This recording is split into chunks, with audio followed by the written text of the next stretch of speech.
Վանաձորի Նարեկացի 47 շենքի բնակիչներն հազանգել են մեր թեժ գծին նշելով, որ իրենց շենքին հարակից տարածքը եւ բակը անմխիթար վիճակում է։ Արդեն 2 տարի է լոռի ջրմուղկոյողու կատարած աշխատանքներից հետո բակը չի վերանորոգվել։ Անձրևից հետո հսկայական ջրափոսերը լցվում են ջրով, շենք մտնելը դարձնելով գրեթե անհնար։ Բակում գարշահոտ է տարածվում, ստեղծելով ոչ սանիտարահիգիենիկ վիճակ։ Երեխաները խաղահրապարակ չունենալու պատճառով խաղում են այս տարածքում եւ ինչպես բնակիչներն են ասում, տառացիորեն ցեխի կամ մեքենաների անիվների տակ։ Երեխեքը չեն կանխան, այն գյուղերը որ դուս եք գալի ավելի եսիմ սաղ ցեխը եսիմ երեխեն գրմա խաղալու ցեխ ուտիլի մեջ են գալիս, տունո չես գալ անընդհատ նույն բանը ասես երեխուն նայել երեխա չի հասկանում։ Բնակիչներն իրենց միջոցներով մի քանի անգամ փորձել են խնդրին լուծում տալ, բետոնե պատով փակել են սելավաջրերի ճանապարհը, բայց ապարդյուն, հորդառատ անձրևների տված վնասից խուսափել չի հաջողվել։ Արդեն 2 տարի է դիմում են պատկան մարմիններին, բայց իրենց խնդրով ոչ ոք չի զբաղվել։ Գոնի գան էս խճով լցնեն, աղջիկ ջան, էս փակեն, թե չէ տանձրեն է, որ գալիս է, մի անտանելի հոտ է գալիս,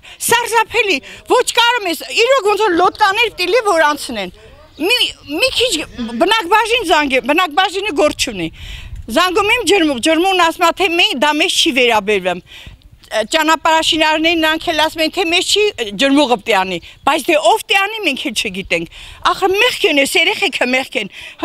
հետա այս կեղտա ջրերի մեջ խաղալիքներն առած ամբողջ օր այդ երեխեքը խաղում են, ուղղակի խնդրում ենք ձեզ, աղջիկ ջան, թեժ գիծ կլի, թե որտեղ չգիտենք, ում դիմենք, որ մի քիչ գոնե խճով բերին, լցնեն, որ էս փակեն, այս խայտարակ վիճակը չլի, որ այս երեխեքը գոնե կարողանան որպես հայատ անցնել, չգիտենք թե ով տի, ընթացք տա, ինչ պիտի անենք, խնդրում ենք ձեզ ուղղակի։ Մենք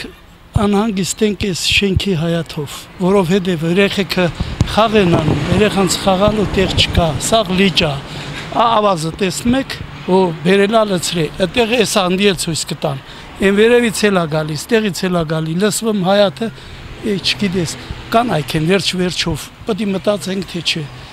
Չնայած թե մեր խոսալը ավելնորդ բաներ է, ինչ ուզենան են պտի անեն, մեր ասածով չեն անելու, սուտ է, այնքան որ մենք խոսում ենք մեր սրտի հանգստության համար։ Քաղաքապետարանի աշխատակազմի կոմունալ տնտեսության եւ բարեկարգման բաժնի պետ Լյովա Մելիքյանը նշեց, որ խնդրով պետք է զբաղվի Դարոժնիկ ընկերությունը։ Վերջինիս աշխատակիցը մեզ վստահեցրեց, որ 1-2 ամսվա ընթացքում խնդրին լուծում կտրվի։ Սյունե Ամիրխանյան, Ելենա Սաքանյան, Լոռի հեռուստաընկերություն։